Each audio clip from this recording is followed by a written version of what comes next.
Bonjour à tous, bienvenue à ce webinaire du risque. Puis je vous remercie de votre présence et de votre patience aussi aujourd'hui, particulièrement. Avant de commencer, j'en profite pour vous rappeler que le webinaire il est enregistré. Donc, si vous ne voulez pas apparaître sur l'écran, juste fermez vos caméras. Et le webinaire va être disponible la semaine prochaine, en début de semaine prochaine sur YouTube. Sans plus attendre, je vous présente notre panéliste Yvon Rudolph, qui va nous parler de l'immobilier et des changements climatiques, comprendre les impacts sur la valeur et les coûts. Monsieur Rudolph est consultant senior et enseignant-chercheur doctorant à la chaire Ivanhoe Cambridge d'immobilier de l'ESG UQAM.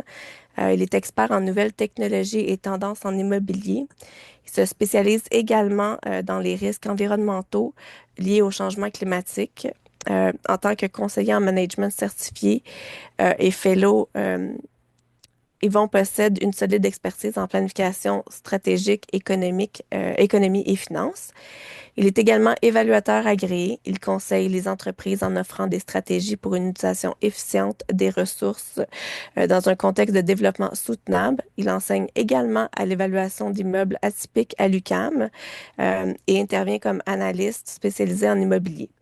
Il a également collaboré avec diverses institutions publiques, financières et sociétés privées en tant que conseiller stratégique et évaluateur spécialisé dans l'évaluation de la valeur économique et globale. Monsieur Rudolph, je vous laisse la parole. Merci beaucoup, merci. Et puis, en fait, je pense que j'ai jamais vécu un moment de stress semblable par les problèmes techniques qui en fait, me semblait, là, j'ai utilisé Zoom, vous savez, depuis en fait, les derniers moments énormément, et j'ai jamais connu ce type de problème. Bon, en fait, on commence. Alors, voilà, je vais partager mon écran immédiatement. Merci aussi pour vous êtes joint.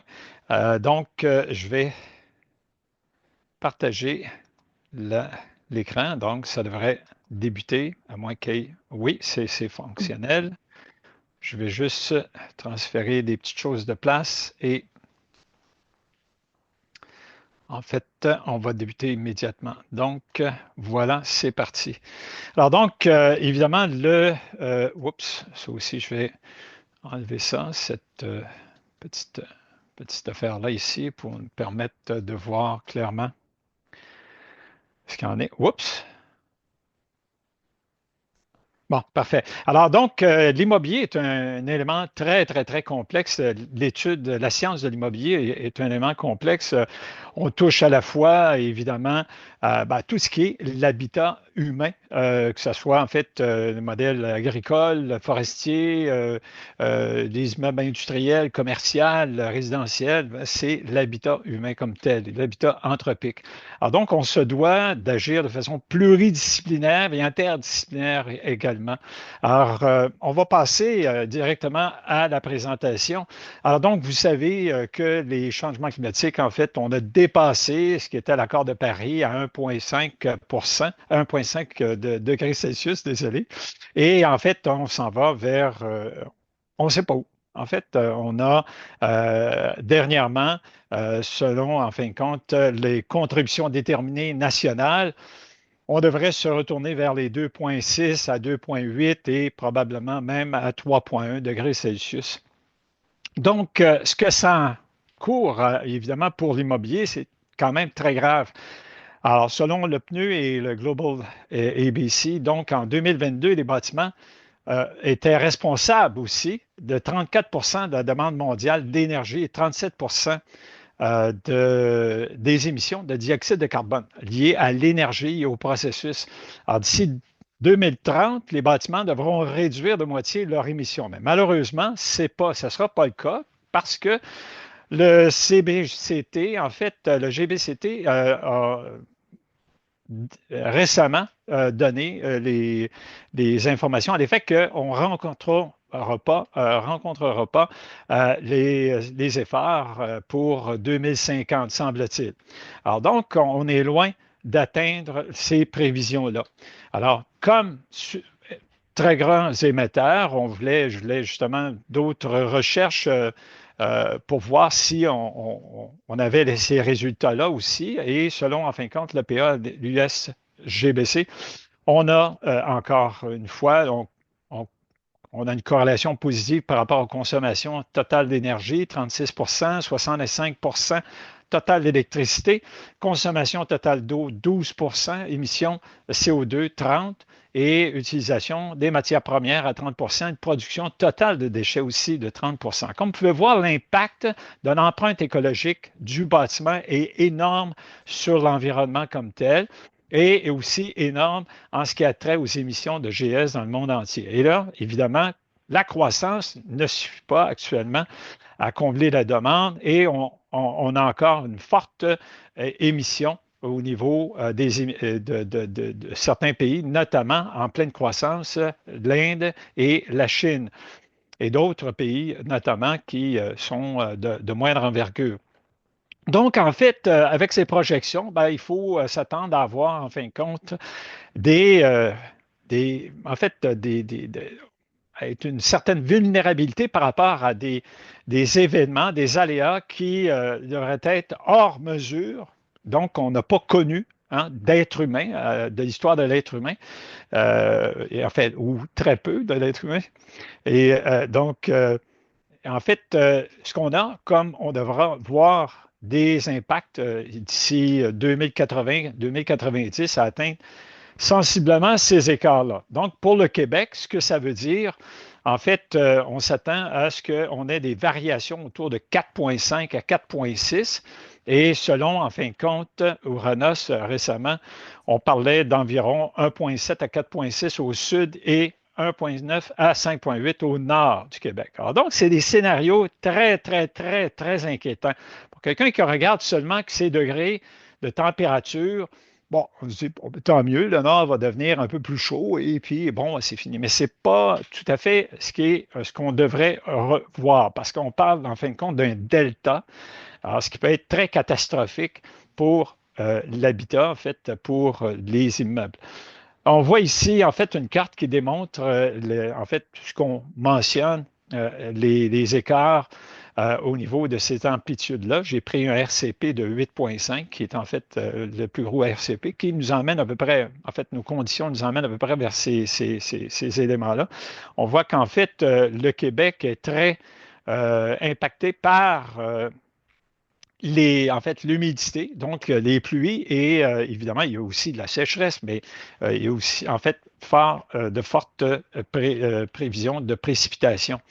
Donc, en fait, ce que ça veut dire, là, c'est un autre scénario un peu plus conservateur, un peu plus modéré, si on veut, mais élevé. Selon, en fait, les cartes sur Uranus, en fait, on a un portrait des années avant 2020, en fait, et ce que l'on pourrait penser d'ici 2100, on peut voir en fin de compte qu'il y a un impact très important, allant même jusqu'à 1500 de précipitations. Alors, c'est quoi, quels sont les impacts aussi immobiliers? Bien, évidemment, l'immobilier, c'est aussi les infrastructures, ce qui veut dire aussi les barrages. Alors, on voit ici que le fleuve Saint-Laurent, bien, en fait, il est alimenté par notamment le lac Ontario, la rivière Outaouais et d'autres rivières, en fait, compte, qui déversent dans le fleuve Saint-Laurent. Et si en fait on calcule, on fait abstraction là, évidemment de la montée des océans, bien évidemment, c'est que on peut penser que cet afflux d'eau pourrait mettre plusieurs de ces barrages-là quand même très importants. Puis plusieurs d'entre eux, ils sont en fait, si on regarde, oups, excusez, si plusieurs d'entre eux, en fait, si on regarde dans l'Outaouais, en fait, il y en a beaucoup qui peuvent atteindre, comme on peut voir ici, il y en a quand même beaucoup là, qui, dans l'Outaouais, et certains, bon nombre d'entre eux sont très, très, très importants. Et évidemment, il y en a aussi parmi ceux-là qui ont plus de 100 ans. Si on remarque en fait en Montérégie aussi, en Montérégie, il y en a aussi, notamment là, les plus importants sont certaines. Oh, ça ne veut pas aller. Bon, on va laisser faire ça. On a perdu du temps. Et donc, en fait, ça met à mal certaines prévision, en fait, des inondations.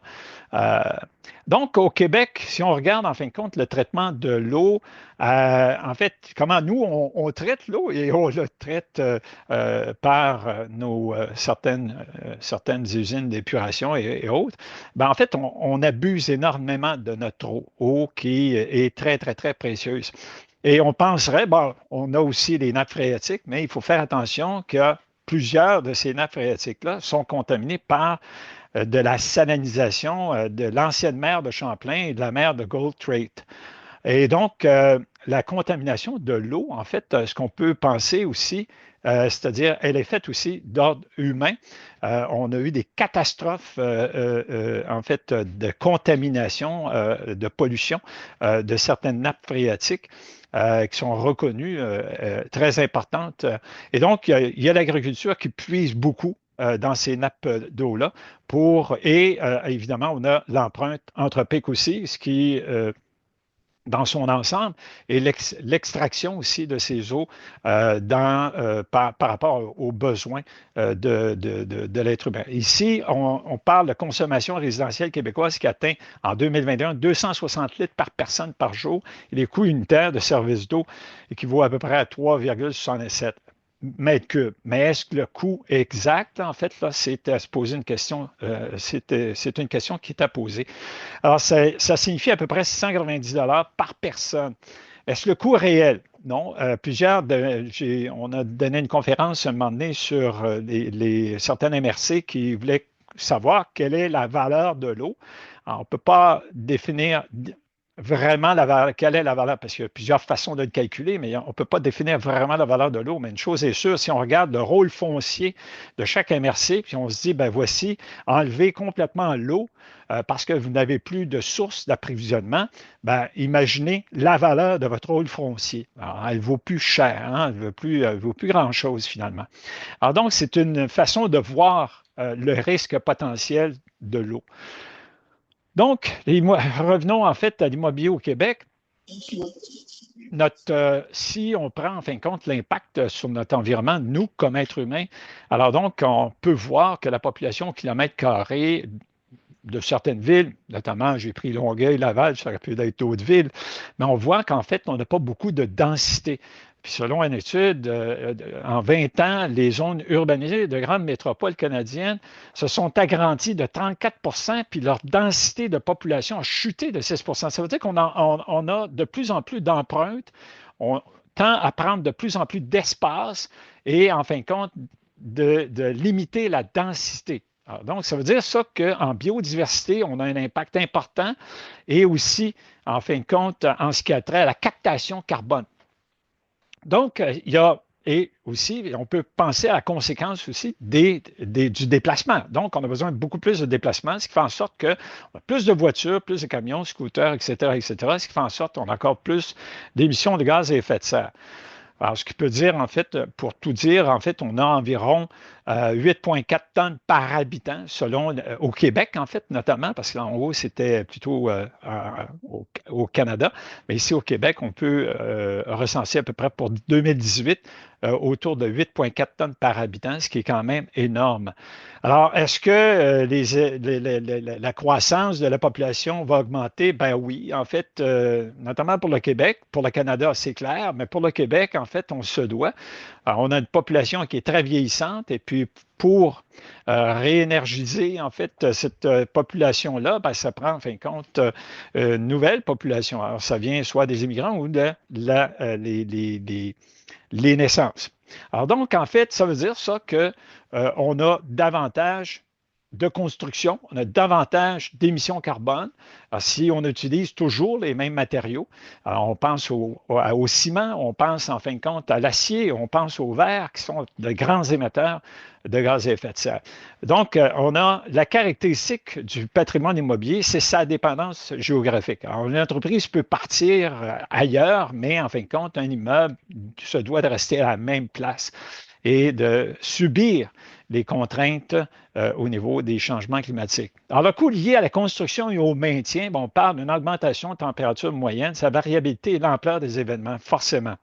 Alors donc, la chaleur intense entraîne des coûts de main-d'œuvre et une plus grande faible productivité, parce que les gens ne peuvent pas toujours travailler à des chaleurs intenses et non plus à des événements comme des pluies abondantes, etc. La sécheresse entraîne des feux de forêt, puis engendre aussi l'inflation des coûts des matériaux de construction, la destruction et l'incapacité de produire. Les sécheresses laissent certaines régions sans approvisionnement en eau, donc on a une perte de valeur. Les périodes de chaleur provoquent des sécheresses qui mettent en péril l'approvisionnement et les réserves d'eau potable, notamment dans certaines régions au Québec. C'est déjà le cas de toute façon en Montérégie et au nord de la région métropolitaine. Les pluies abondantes créent des retards dans la construction, de plus en plus de problèmes d'humidité surviennent et vont survenir dans le futur, c'est clair. L'augmentation du coût de mise à jour des infrastructures publiques est une autre conséquence. La pression des pluies importantes provoque des refoulements des coûts. On l'a connu l'an passé. Donc, les alternatives aussi répétées de gel-dégel mettent à dure épreuve, en fait, l'immobilier. Et on a un impact aussi sur la morphologie des sols, sur la structure de l'enveloppe du bâtiment, puis le cycle pourrait affecter la maçonnerie, accélération de la dégradation des produits du bois et des éléments de béton, favoriser la corrosion en fait, corrosion des métaux et accentuer l'effet de radiation solaire sur les matériaux synthétiques. La vélocité des vents augmente l'augmentation des pluies, les averses, les grêles amplifiées, le changement climatique mettent aussi à risque l'enveloppe du bâtiment. Les vents violents, plus fréquents, l'élévation du niveau de la mer, bien évidemment, dans l'est du Québec, expose les infrastructures côtières et les sites patrimoniaux aux inondations et l'intrusion aussi des d'eau salée à l'érosion côtière. À San Francisco, ils ont vécu le problème où l'eau salée est entrée dans des nappes phréatiques d'eau douce et ça a changé, en fin de compte, la composition géologique des sols et on a eu commencé des tours à condos et de nouvelles tours à bureaux ont commencé à pencher. On a fallu resolidifier ça pour avoir une meilleure emprise au sol. Donc, selon les recherches, donc, l'érosion des sols, évidemment, le débordement causant des inondations, les fontis, les tassements de sol et autres phénomènes mettent en danger la construction et leurs occupants. Selon les recherches scientifiques, le Québec est le plus exposé au risque de fortes précipitations, y compris les chutes de neige. Ces dernières, au combiné de vent, peuvent former des congères, puis alourdir, en fait, aussi les structures de toit, entraînant des affaissements, voire des effondrements. Alors, pour comprendre un peu les phénomènes, c'est qu'on voit que si on a beaucoup de pluie, on a un gonflement, en fait, des terres, des sols, et aussi, en cas de sécheresse, on a un retrait. Alors donc, et puis, ce qu'on peut souvent ne pas saisir, mais c'est que le sol est une éponge qui retient entre 50 à 400 litres d'eau par mètre carré, ce qui est quand même considérable. Mais lorsque il y a une sécheresse intense, le sol n'absorbe pas autant d'eau parce qu'il rigole, en fin de compte, tout simplement, il se déverse en continuité sur la surface. Les changements climatiques peuvent également aussi avoir une incidence sur la performance, la durabilité et la sécurité des bâtiments. Leur façade, leur structure, en raison des changements de température, de l'humidité du vent, comme on a vu, et surtout les concentrations de chlorure. Donc, les CO2, augmentant ici la corrosion de l'acier incorporé au béton et au bâtiment. Donc, les changements climatiques provoquent aussi la migration de certains insectes aussi qui pouvant détruire des espèces d'arbres. Donc, en fait, on l'a vu avec la grille du frein, le logicum asiatique et puis les champignons. Puis, on peut penser à la murale pleureuse qui aime beaucoup l'humidité. Donc, en fait, ces éléments-là créent, en fin de compte, des risques énormes pour le bâtiment comme tel. Le cas du bâtiment actuel n'est pas adapté pour faire face. Et malheureusement, dans le bâti actuel, on a énormément de bâtiments qui ne seront pas résilients. Et en fait, aussi, plusieurs d'entre eux sont des passoires énergétiques. Donc, il y a des dommages significatifs aux immobilisations et, en fin de compte, des dommages collatéraux et même, y compris, des pertes humaines. Donc, l'impact, encore une fois, les zones situées en aval des bassins versants peuvent aussi provoquer des saturations du sol en eau et peuvent aussi entraîner des gonflements hydrogéotechniques et susceptibles de compromettre les fondations. De plus, en fait, on peut avoir, en fin de compte, des masses importantes de matières organiques et minérales, comme des coulées de boue. Et donc, la désuétude et la dégradation accélérée des matériaux de construction nécessitent une mise à jour en fonction des nouvelles normes, notamment pour l'enveloppe du bâtiment, la structure du bâtiment et surtout aussi la mécanique du bâtiment. Bien souvent, on tente de limiter les investissements sur l'enveloppe du bâtiment, ce qui, en fin de compte, augmente les coûts sur la mécanique du bâtiment. Donc, c'est une vision globale. Alors, pour faire un résumé de tout ça, les risques liés au changement climatique, on a une augmentation des réchauffements climatiques et, en fin de compte, on a des agents environnementaux qui nous amènent à revoir notre code du bâtiment notamment et notre façon de vivre aussi. Et donc, en fait, ce qui est significatif, c'est que ça a des coûts financiers. Alors, bien souvent, on arrive, OK, on va faire ça, mais il y a des coûts financiers qui reviennent avec ça. Donc, les répercussions financières pour les assureurs et les sinistrés, en l'espace de 5 semaines, juste l'été dernier, le Canada a connu 5 catastrophes naturelles, 3 inondations majeures, un incendie de forêt et une tempête de grêle destructrice. Et puis, en fait, tout ça a coûté tout près de 7 milliards. Et ça, on ne parle pas de ceux qui ne sont pas assurés, là, forcément. Il y a eu des pertes aussi qui ne sont pas dans ce 7 milliards-là, qui n'est pas comptabilisé. Les assureurs ont signalé seulement une augmentation de la réclamation d'assurance des dommages, mais aussi une hausse des montants réclamés en raison de la gravité des sinistres et directement au changement climatique.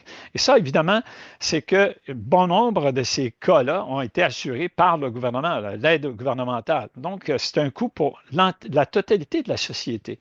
Le coût de l'imposition des nouvelles exigences réglementaires concernant la construction, les réfections et la rénovation et la transformation des immeubles afin de renforcer leur résilience vont être liés au changement climatique, vont être explosifs en termes de coûts, évidemment, parce que, bon, plus qu'on va avoir, en fait, on a déjà une pénurie de main-d'œuvre, mais aussi plus qu'on va avoir des inconvénients au niveau des changements, des changements de température, de climat, bien, évidemment, le coût va aussi exploser de façon significative. L'augmentation de coût des travaux, par exemple, la reconstruction après sinistre, le coût de se conformer aux nouvelles réglementations, parce que si on reprend les événements, donc il va falloir s'engager, ces nouvelles constructions-là, il va falloir s'engager à s'adapter aux nouvelles normes de construction. Et au niveau financier, bien, évidemment, on a un impact pour les grands propriétaires fonciers et aussi, en fin de compte, pour l'ensemble des industries, un impact sur la trésorerie.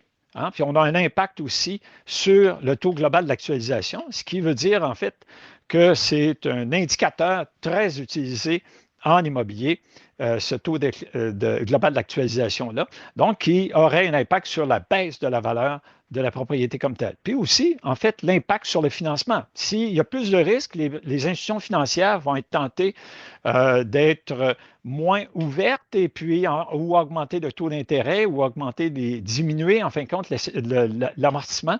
Donc, en fait, et sans compter aussi les primes d'assurance qui sont nettement à la hausse. Donc, c'est énormément de risques. Et comme vous savez, ce sont des vues qu'on a vécues là, sur des tornades et des affaissements. C'est des choses qu'on va revivre, fort probablement. Donc, en fait, les principales caractéristiques, on voit qu'il y a une obsolescence, en fait, au niveau des bâtiments. Et là, évidemment, plus qu'on ne considère pas un attrait pour ces obsolescences-là, bien évidemment, ça ne répond plus aux usagers. Et donc, l'expectative des usagers vont déterminer, en fin de compte, une baisse de la valeur en considérant, en fin de compte, la non-correction des obsolescences vis-à-vis la résilience, par exemple. Alors, donc, on a plusieurs types d'obsolescence, notamment au niveau légal. Hein, on pense aux codifications et choses semblables. Le marché comme tel, et la technologie, parce qu'on a de plus en plus d'immeubles avec des technologies. Et évidemment, la technologie peut avoir une obsolescence aussi très rapide. Et donc, en fait, emmener un coût supplémentaire au bâtiment. Le volet social et le volet externe aussi, en termes de dépréciation. Donc, ces obsolescences-là sont quand même des éléments très importants dans le côté valeur aux propriétaires fonciers. Donc, la dépréciation des bâtiments est un enjeu majeur aux investisseurs, aux évaluateurs. Elle affecte à la fois le rendement et la valeur des actifs. Hein. Les causes de la dépréciation incluent la détérioration physique et les différentes formes d'obsolescence avec les risques et changements technologiques, sociaux et réglementaires dans l'économie comme telle. Bon, on peut penser aussi avec les nouvelles exigences de circularité. Ben, en fait, si on a ces nouveaux dilemmes, en fait, on pourrait dire, en fin de compte, de cycle de vie économique de chaque composant et chaque composante, ben, on n'aura pas la même valeur en cas de déconstruction d'un bâtiment comme tel parce qu'on n'aura pas la juste espérance de vie économique. Donc, on peut voir ces caractéristiques de la dépréciation-là sur plusieurs natures, en fait, au niveau physique, fonctionnel, économique, environnemental, social et autres. Et on peut se poser la question, est-ce que c'est acceptable, inacceptable, maîtrisable ou insupportable? Encore là, si on n'a pas de vision prospective, alors il ne faut pas sombrer non plus d'arriver et dire, bon, en fin de compte, ben, c'est insupportable, c'est inacceptable, puis on ne passe pas à l'action pour vamper, en fin de compte, l'immeuble et de le rendre résilient. Alors donc, le code du bâtiment, comme je l'ai mentionné, il n'est pas à jour, mais on tend à voir des modifications très importantes. 2030, d'après ce qu'on a eu comme information, va être, en fin de compte, on va revamper le code du bâtiment national d'une façon très, très, très, très importante. Jusqu'à maintenant, certains éléments ont eu des changements. Et bien évidemment, ce sont toujours les nouvelles constructions ou, en fin de compte, désolé pour cet anglicisme-là, les rétrofits importants. Mais, quoi qu'il en soit, on reste aussi avec un parc immobilier vieillissant et, en fin de compte, qui encore est très vulnérable. Donc, il y a aussi la réglementation visant les GES, S1, S2 et probablement bientôt S3, ce qui fait en sorte qu'on a une pression supplémentaire sur les institutions financières par rapport en fait à la carbonisation ou en fin de compte la contamination des actifs de l'institution financière. Alors, lorsqu'elle veut emprunter sur le marché mondial, bien là, évidemment, si on voit que le portefeuille est très carbonisé, en fait, bien évidemment, on va avoir, et ces gens-là vont avoir des institutions, vont avoir une prime supplémentaire parce qu'il y a un risque supplémentaire. Donc, en fait, les normes IFRS S1 et S2 qui ont débuté janvier 2024 et bientôt F3, là, on ne sait pas encore, là, mais il y a d'autres éléments en sorte qu'il va y avoir des pressions. Parce qu'en en fait, il faut bien comprendre que le Québec, dans ses normes, est en arrière probablement de plus de 10 ans, facilement plus de 10 ans sur les modèles européens et de certains pays encore plus, beaucoup plus. Et donc, il faut se tenir à jour. Projet de loi sur la performance environnementale, ce qu'on aimerait bien, c'est qu'on puisse avoir évidemment des possibilités de double indicateur de performance parce que plus qu'on va informer les gens, plus qu'ils vont prendre une décision éclairée face à l'obsolescence des bâtiments ou la mise à jour des bâtiments et, en fin de compte, donner une prime de risque de façon plus objective. Parce que moins qu'on a d'informations sur l'immeuble, moins que les gens sont informés et plus qu'ils peuvent donner, en fin de compte, une valeur qui pourrait être pour eux, en fait, penser juste et équitable, mais ce n'est pas le cas. Donc, pour terminer sur ce volet, être proactif plutôt que réactif, la résilience implique une protection de l'environnemental et de la biodiversité, bien évidemment. Alors donc, on parle évidemment des possibilités de dommages. On a vu ces éléments-là. Alors donc, c'est le volet. Mais si on construit encore, si on arrive, on dit, bon, voici, on va mettre à jour notre parc immobilier, bien évidemment, on va causer encore des émissions carbone très importantes, comme vous savez. Et 1,5 les 10,8 mégatonnes d'émissions de GES chaque année, soit 1,5 des émissions du pays, est causée par le béton. Et donc, en fait, l'industrie est responsable, juste l'industrie du béton est responsable d'à peu près 26 de total des émissions industrielles en 2019. Alors, c'est quand même considérable. Alors, il faut s'attaquer à l'enveloppe du bâtiment. Il faut s'attaquer aussi, en fin de compte, au modèle d'isolation, les ponts thermiques nécessairement, et la qualité de l'air intérieur aussi. Hein? Puis, tout l'aspect de performance hygrothermique, l'humidité notamment, et le bilan de performance thermique et d'avoir des indicateurs pour bien indiquer lorsqu'on a, en fin de compte, un environnement, soit en acquisition, en financement ou en vente d'un immeuble, d'avoir un indicateur, en fait, qui permettrait de pouvoir informer le public en conséquence.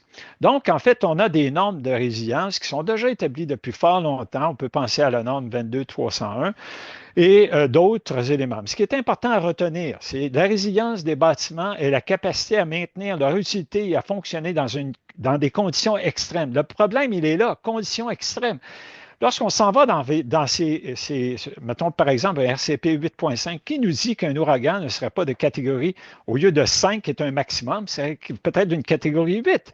Alors on ne connaît pas, la science ne connaît pas encore l'ampleur par exemple, de la vélocité des vents ou l'ampleur, en fin de compte, des tombées des tombées de pluie qu'on peut, voyons, des averses qu'on pourrait avoir, ainsi que d'autres phénomènes qu'on n'a pas connus depuis des centaines de milliers d'années, voire.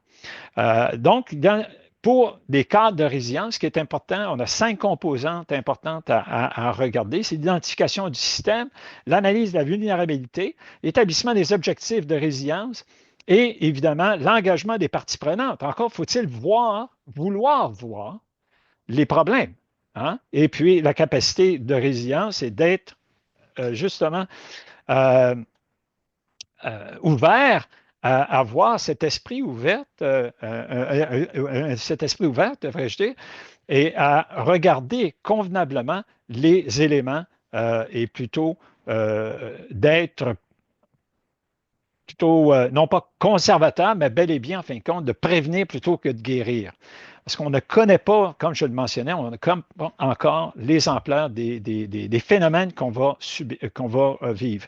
Toutefois, les risques et les résiliences ont une relation de rendement. Alors, c'est rentable, c'est payant, on l'a vu, pas de quelque nature que ce soit, mais quand même, on sait que c'est rentable. Alors donc, mais ça nécessite des métriques. Ça nécessite des métriques. Et c'est ce qui nous manque actuellement dans la science de l'immeuble et dans d'autres sciences aussi. Donc, les risques et résilience.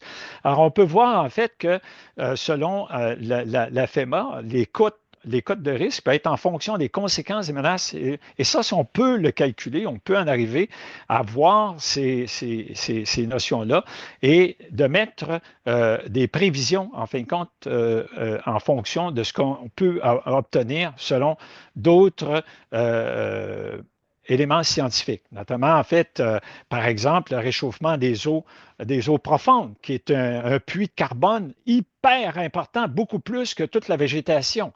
Alors, on l'oublie souvent, mais là, les océans sont un puits de carbone fantastique. Et donc, la procédure au niveau des rétrofits, encore là, il faut penser à ce qui est construit actuellement, il faut le mettre à jour. Donc, pour procéder et intégrer, classer, ben, il faut revoir ces unités-là et d'arriver de mettre en place des modèles. L'association, pas l'association, mais Architecture sans frontières a fait un effort fantastique, a produit en fait un tableau sommaire sur comment réaménager en fait ou l'adaptation résidentielle de ces propriétés-là. Alors donc, ils ont fait une grille qu'on peut avoir sur leur site, qui est vraiment extraordinaire. Et en fait, il ne faut que s'en féliciter d'avoir ce type d'organisation pour nous aider à aller dans cette résilience-là. On a l'EPA aussi et le National Institute of Building of Science qui nous dit qu'aller vers la résilience est rentable. On peut avoir du 11 pour 1, on peut avoir du 4 pour 1, mais on toujours, en fait, il n'y a pas de cote qui nous indique, en fin de compte, qu'on est perdant. On est continuellement dans un monde de chaos, hein, parce que c'est un peu où on s'en va. On a toujours quand même un rendement qui est intéressant par rapport à ce qu'on investit en résilience.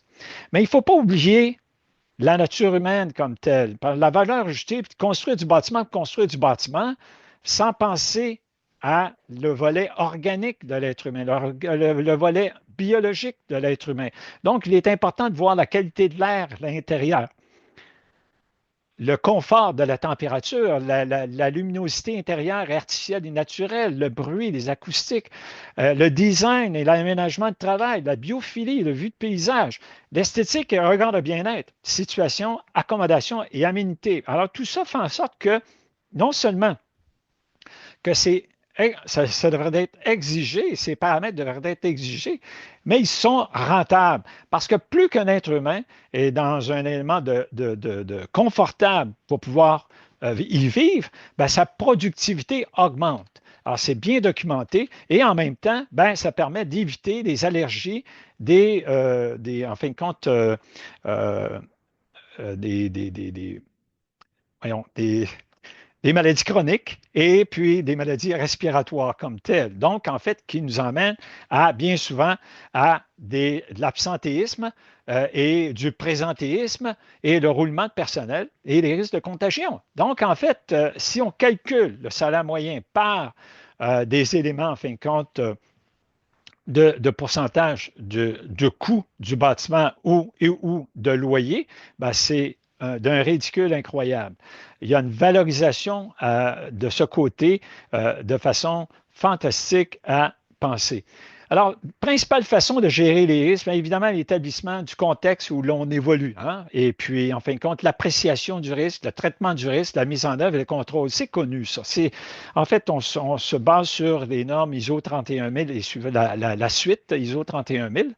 Et donc, en fait, on peut voir qu'il y a des solutions, mais il s'agit qu'on puisse s'asseoir et regarder la vulnérabilité et donc de voir les aléas, de voir la vulnérabilité et de voir les risques par la même occasion. Donc, en fait, et de pouvoir le mettre en pratique selon les endroits où on est et selon l'environnement qu'on a et donc faire une analyse par la même occasion. Donc, on a des causes événementielles, magnitude, donc on peut regarder les probabilités, l'intensité, l'exposition, les effets, les impacts, et ça peut se calculer. Et par la suite, on peut mettre ça par des modèles Pestel, excusez, ou le modèle de Porter sur une matrice d'occurrence de sévérité des événements et par la suite, en fin de compte, de mettre ça sur un modèle qui nous permette bon, ça là, c'est juste deux dimensions, là, mais en fait, on pourrait le mettre plus sophistiqué sur les enjeux, les aléas, la gestion et les perceptions, parce que les événements sont des perceptions de l'être humain. La peur est une perception de l'être humain. Hein? Et donc, ce n'est pas tout le monde qui réagisse de façon pareille, en fait, là, sur des notions euh, par rapport à des événements troublants, en fait, de sinistre, par exemple. Alors, les risques, on peut voir sur la matrice qu'on a, ils sont de cinq grands ordres, si on peut dire, les risques de marché, les risques patrimoniaux, surtout managériaux, ceux qui prennent les décisions. Alors donc, en fait, là, la limitation de leur vision, une vision prospective, en fait, fait en sorte qu'on peut mettre à risque énormément autant le personnel que de par leurs décisions, en fin de compte, d'autres éléments qui peuvent être très, très, très coûteux de façon financière, technologique et environnementaux, mais aussi, en fait, coûteux en termes de vie peut-être. Les risques managériaux aussi sont un facteur aussi lorsqu'on pense à l'immobilier, ben, c'est un facteur qui agit directement sur la valeur de l'immeuble. Alors donc, plus qu'on a un risque, ben, plus qu'on a un affect sur le financement, plus que le TGA augmente, plus que le TGA augmente, plus que la valeur, moins que la valeur de l'immeuble, plus que la valeur baisse de l'immeuble, si on veut, de cette façon-là. Donc, on connaît les agents de dégradation influents sur la durée de vie des composants du bâtiment. On peut penser en fin de compte aux agents mécaniques, électromagnétiques, les agents thermiques, chimiques, les agents biologiques qui agissent directement. Donc, on peut voir aussi quels sont les éléments qui peuvent affecter la charge au niveau des charges permanentes sur la structure, la charge vive, la charge de cisaillement, les charges concentrées, la charge d'écartement. En ingénierie, en architecture, on connaît très bien ces éléments-là. Donc, on peut agir et rendre les bâtiments résilients. Encore faut-il qu'on ait des outils et les référentiels pour pouvoir calculer ce que on s'attend du bâtiment. Et là, il faut revoir par la même occasion, bien évidemment, l'investissement qu'on doit y faire. Un fonds de réserve ou de fonds de prévoyance, c'est pas juste pour la copropriété, c'est pour tout immeuble. Et donc, en fait, on parle de capital expenditure, qui est en fin de compte les fonds où on doit renouveler les composants et composantes de l'immeuble comme tel, autant au niveau aussi d'OPEX. Alors, il faut avoir une certaine vision préventive de notre bâtiment. Alors, je vous donne un exemple. On a fait un test sur un bâtiment de plusieurs logements, mais en bois. Hein? Et donc, en fait, on a vu, on a calculé pour voir, en fait, est-ce que on fait un fonds de réserve sur 30 ans ou de 100 ans. Alors, vous allez voir, on va voir qu'est-ce qu'il y en est. Alors, on a vu, en fin de compte, les débours au fur et à mesure par cette petite pointe. Je prends par exemple, une toiture va durer, mettons, peut-être 25 ans. Alors, donc, on va le retrouver ici en 2042, si vous voulez. Et en fait, on voit la pointe ici, la plus importante sur les 25 années. Mais maintenant, si on regarde sur 100 ans, bien, la pointe bien importante, elle est ici. Pourquoi? Parce qu'il y a une récurrence de ces coûts qui reviennent avec d'autres matériaux importants à changer, ce qui fait en sorte qu'on n'est plus à jour. Alors ça, c'est une vision limitée de faire un fonds de prévoyance ou un fonds de réserve. Malheureusement, la dernière loi sur les copropriétés, on a décidé de mettre ça sur 25 ans. Alors donc, il faut vivre avec. Il y a la gestion des ouvrages aussi. Donc, la malfaçon, c'est autant sur la façon de mettre, la façon d'installer les composants composantes, mais aussi les composants composantes. Alors, donc, en fait, si on a des matériaux qui ne sont pas aptes à réagir à notre environnement, on peut avoir, en fin de compte, des dégâts importants aussi. Et il faut voir aussi les grands groupes de composantes, comme on a mentionné tantôt, la structure, l'enveloppe intérieure, le service de mécanique, les services émotiques ou d'anthropocentrique numérique, l'aménagement intérieur, extérieur, etc., etc. Mais aussi, il faut voir la comptabilité aussi de façon différente. Prenons par exemple les dépenses des différents postes. Alors, au lieu de mettre dans un simple poste, mais de pouvoir avoir des métriques qui nous permettent de pouvoir voir davantage, il faut voir en fin de compte ces différents postes-là, ventiler les postes dans la catégorie de dépenses en gestion. Donc, il y a aussi la valeur assurantielle. En fait, en évaluation, on regarde la valeur assurantielle, qu'elle soit pour la copropriété, le résidentiel, commercial et industriel. Alors, on sait qu'on s'en va vers des augmentations de coûts en assurance. On pense aux États-Unis où on a présentement autour de 8 de l'ensemble des propriétés aux États-Unis qui ne sont plus assurables, ne sont plus assurées. Ce qui dit plus assurable, plus assuré, plus de financement. Alors donc, et puis des coûts importants là de problèmes de catastrophes. En fait, on peut penser à ce qui est arrivé récemment en Floride. Donc, les gestions des risques managériaux sont les plus importants, le légal, l'entretien de préventif, parce que si on a une vision limitée, bien, on ne pense pas avoir une vision on ne pense pas à ce qui peut se passer dans le futur. Donc, en fait, cette limitation de vision prospective peut mettre en danger. Donc, en fait, les risques potentiels. Donc, les risques, c'est-à-dire d'événements. Alors, donc, les PMU et les plans de mesure d'urgence, en fait, là, que devrais-je dire, devraient être aussi mises à profit, voire et de vraiment de centrer, en fin de compte, une information telle que tout produit chimique, biologique, etc., qui pourrait mettre en danger les personnes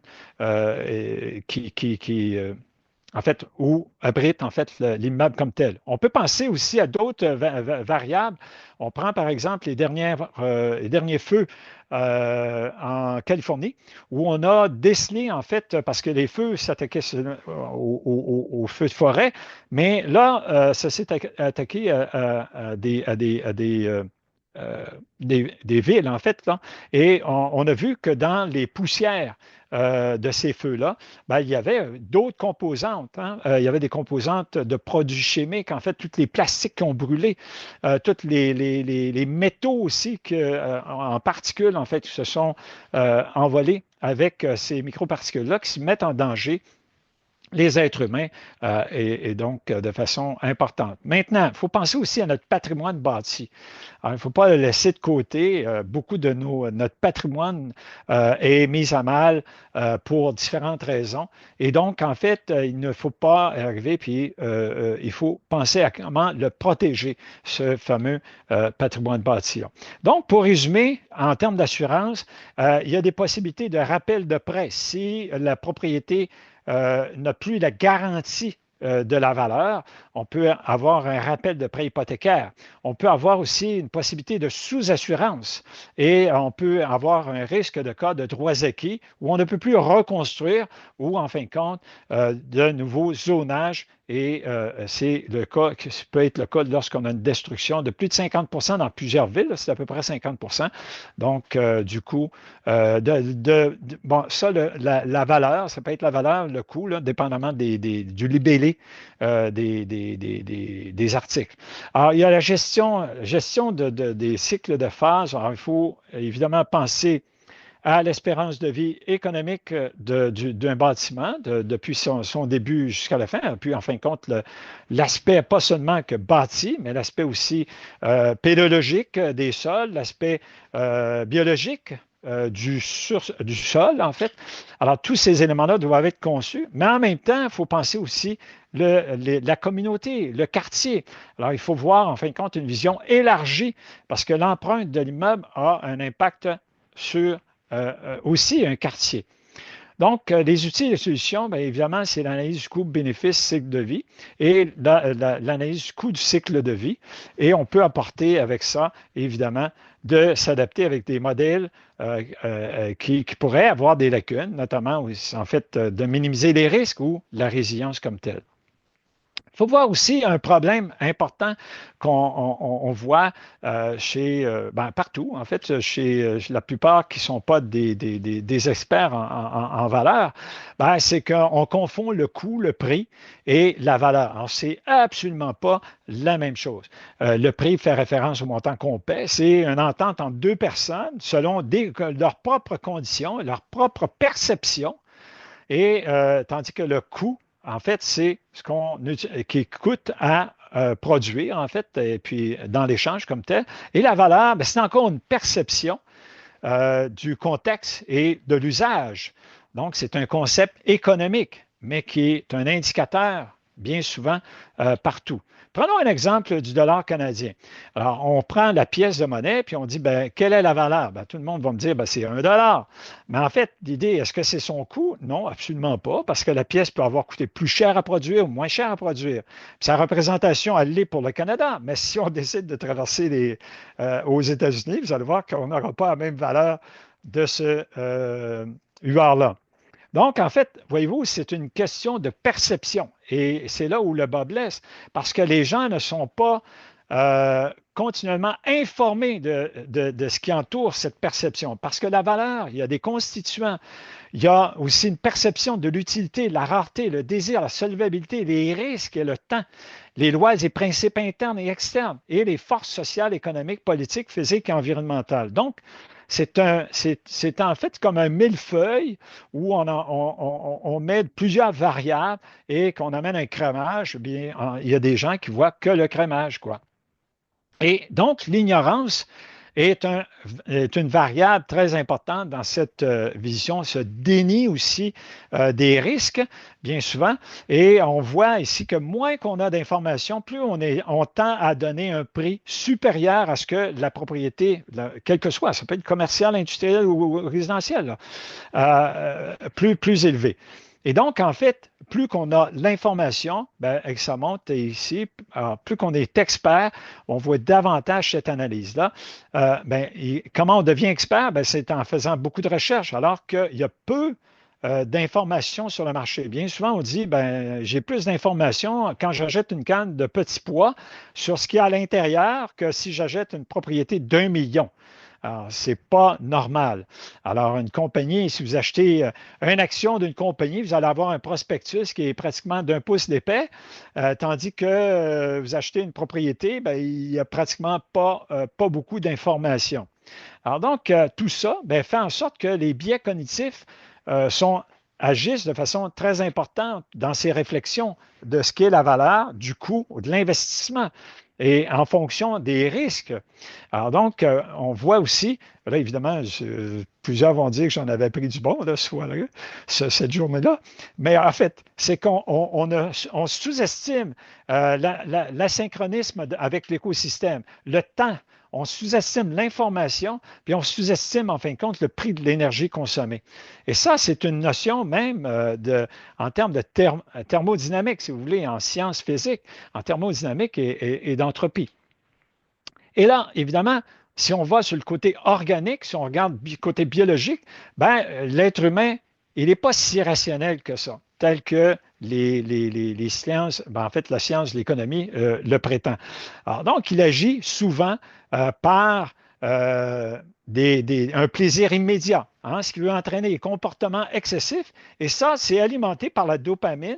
Puis là, on ne parlera pas d'autres hormones de bonheur, là, mais c'est en fait un instrument qui est très, très, très, très puissant, ce qui nous empêche de voir, évidemment, les changements climatiques.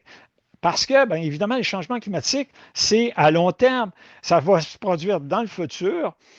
Il y a d'autres personnes qu'eux-mêmes, en fait, qui vont subir ces éléments-là. On ne voit pas sa progression, hein? Puis on ne voit pas non plus de personnes qui vaut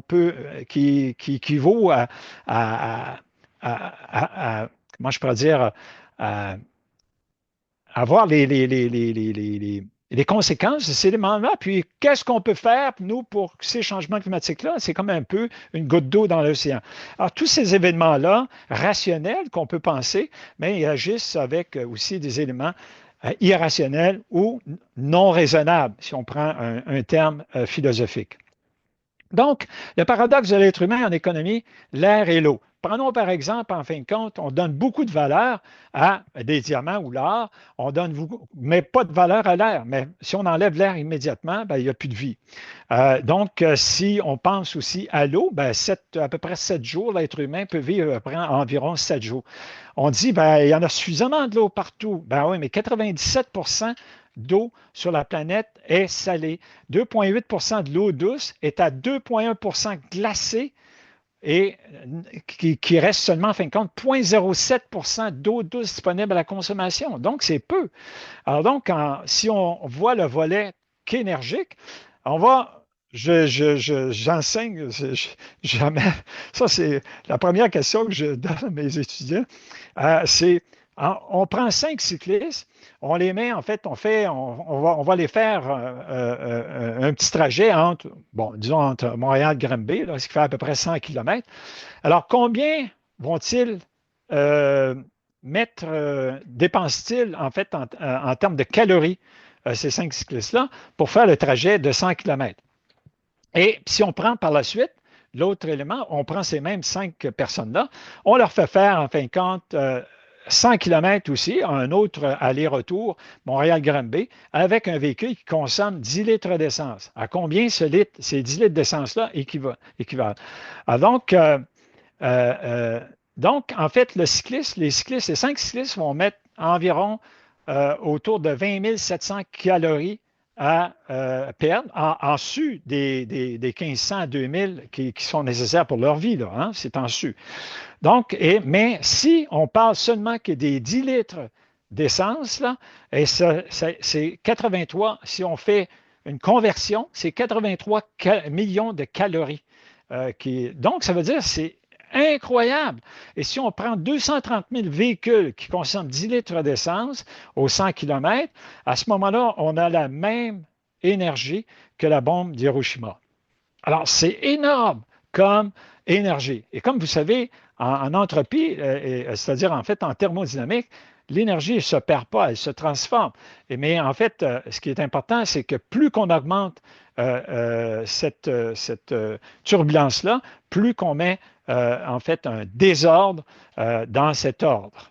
Donc, en fait, ce qui est important, l'efficience, les grands oubliés de la théorie du chaos, alors c'est l'énergie, l'espace et le temps. Hein? C'est en thermodynamique et en entropie qu'on connaît ces variables-là. Vous avez juste à vous souvenir de vos cours de physique.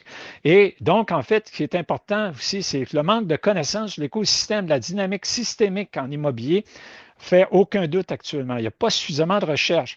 On peut penser aux connaissances issues des récentes recherches à propos des différentes approches, telles que l'utilité de vie restante et l'obsolescence des éléments suivants en pratique de gestion d'évaluation, physique, fonctionnelle, usage, technologique, etc. Le design, la technologie d'information, la gestion des données recueillies dans une meilleure gestion, le mieux-être des occupants, le type de mobilité imposée, parce que si on a des immeubles qui attire énormément de personnes y travaillant, par exemple, bien évidemment, on impose un transport qui augmente en fin de compte les gaz à effet de serre. Les différents niveaux de gestion et d'administration d'immeubles pendant le cycle de vie, la sécurité et l'impact des changements climatiques, l'environnement et l'adaptation du milieu en conséquence des caractéristiques anthropocentriques du comportement des occupants selon le concept d'homéostasie et d'algorithmes numériques. Alors, les raisons derrière ce changement climatique-là, ils sont quand même relativement, c'est une hypothèse, euh, en fait, que sur l'exploitation excessive des ressources naturelles, d'une part, c'est sûr et certain que ces changements climatiques-là sont causés par ça, mais c'est la conception idéologique selon laquelle la nature offre des ressources illimitées et sans fin. C'est une hypothèse aussi des économistes néoclassiques. Les individus ont des préférences rationnelles. C'est faux, c'est totalement faux. Les théories comportementales démontrent clairement une rationalité limitée. Les individus maximisent leur utilité, les entreprises maximisent leur profit. C'est vrai, sans considération prospective environnementale. Les individus agissent indépendamment sur la base d'une information complète et pertinente. C'est faux, parce que la vision prospective est limitée. Donc, comme conclusion, une perspective limitée de la complexité écosystémique, en fait. C'est ce qu'on voit. Donc, la réflexion, ben, il faut avoir des référentiels. Alors, vous savez, Deming dit ce qu'on ne mesure pas, on ne peut pas l'améliorer. Et en fin de compte, Kelvin, what you can measure, what you are speaking about. Donc, and express it in number, you know something about it. Et donc, en fait, on peut voir qu'il est important d'avoir des référentiels. Et donc, on a besoin que les différents ministères, le gouvernement, les instances, les institutions, autant financières que gouvernementales, doivent internaliser ces affects afin qu'on puisse avoir certaines contraintes pour faire passer à l'action, faire un genre de proaction vis-à-vis des dangers qui s'en viennent. En conclusion, le problème le plus important des analyses coût-bénéfice de la valeur est sans contredit les biais cognitifs dans le comportement humain en regard des estimations. Face à un avenir incertain, inédit dans l'histoire humaine, une vision prospective est cruciale. L'analyse de risque sera prédominante dans les décennies à venir. Il est donc préférable d'adopter une approche proactive plutôt que réactive avec une stratégie dynamique. Donc, l'écosystème est complexe et la recherche du savoir est la seule solution pour acquérir une instrumentation valable afin d'atténuer notre empreinte écologique anthropique. Donc, un changement de paradigme s'impose. Là-dessus, ben, je vous remercie beaucoup. Puis s'il y a des questions, si on a du temps, en fait, merci beaucoup. Donc, ben, merci, M. Rudolph, pour la présentation. Ben, on est déjà dépassé de 16 minutes, mais si vous avez du temps, on peut quand même ouvrir le plancher pour des questions, s'il y en a qui en ont. Je sais que dans le... Ah, il y a quelqu'un qui a la main levée. Ah non, ça, excusez, c'était mon curseur. Ben, dans le chat, par contre, il y avait quelques questions. Euh, la première, je vais les lire et si jamais vous pouvez répondre. Donc, la première, c'est est-ce que le coût unitaire comprend les eaux de consommation et les rejets en eau usée? Ça a été posé en début de présentation, fait que je ne sais pas exactement si vous avez de quelle Oui, bien, en fait, taille départ. si je comprends la question, je comprends. Non, ben en fait, on parle de traitement d'eau dans ce cas-là. Donc, on ne parle pas de traitement des eaux usées. Donc, c'est encore pire, là, parce que si on commence à vraiment traiter les eaux usées, là, évidemment, le coût serait beaucoup plus important. Parfait. Et sinon, il y avait une question aussi au niveau de, avez-vous une source pour valider l'estimation de 8% des propriétés sans assurance aux États-Unis? La personne Oui, sans... oui, tout à fait, tout à fait. Oui, j'ai des sources. En fait, toutes les diapos là, que j'ai présentées, bien souvent, ils ont des sources en bas. Là. Vous pouvez aller chercher. Puis j'ai d'autres sources si jamais il y a des gens qui sont intéressés à des particularités. Là. Et j'ai plein de sources. Donc, il y a zéro problème, là. Vous avez qu'à communiquer avec moi par mon courriel à l'UQAM, là, et puis je pourrai vous approvisionner en source. C'est pas ça qui nous manque. Le problème, c'est des référentiels. Les référentiels, et ça viendrait. Puis là, évidemment, je ne veux pas aller en mode requête là, auprès des gouvernements et des ministères, là, c'est pas ça. Mais c'est que il y a des ministères qui ont le pouvoir de nous emmener énormément de référentiels, mais qui sont pas comment, j'ai comme l'impression qu'ils ne sont pas interpellés à bon espoir, voyons. En fait, ils ne sont pas interpellés de façon importante et donc, en fait, ne vont pas de l'avant parce qu'on a besoin de ces référentiels-là en recherche pour pouvoir intervenir, pouvoir donner d'autres outils. Et la recherche aussi, de couper dans en fait, les fonds de recherche, ça aussi, c'est qu'en fait, on est souvent dans un dilemme où on n'a pas toujours les mêmes montants pour les fonds de recherche et finalement, là, en fait, ça attire moins les chercheurs à aller de l'avant sur d'autres, sur ces variables-là, ces éléments-là aussi. OK. Je ne sais pas si ça répond un peu à la question. Ben, à moins qu'il y ait d'autres d'autres mains levées ou d'autres personnes qui ont des choses à dire, euh, je clorai le webinaire comme on est déjà dépassé. Donc, je vous laisse. Donc, il y a Ah, ben, plusieurs merci beaucoup. merci. Il y a Bon, plusieurs merci sur le chat. merci beaucoup. Et merci à vous et désolé encore pour tous les problèmes de connexion au début, là. Oui, en fait, c'est ça. Je pense que on apprend toujours. Oui, c'est ça. Parfait. Ben, merci Merci beaucoup. beaucoup. Bonne Merci, au journée. revoir. Au Puis, revoir. n'hésitez pas à communiquer avec moi. Parfait, merci. Au Merci, au revoir. revoir.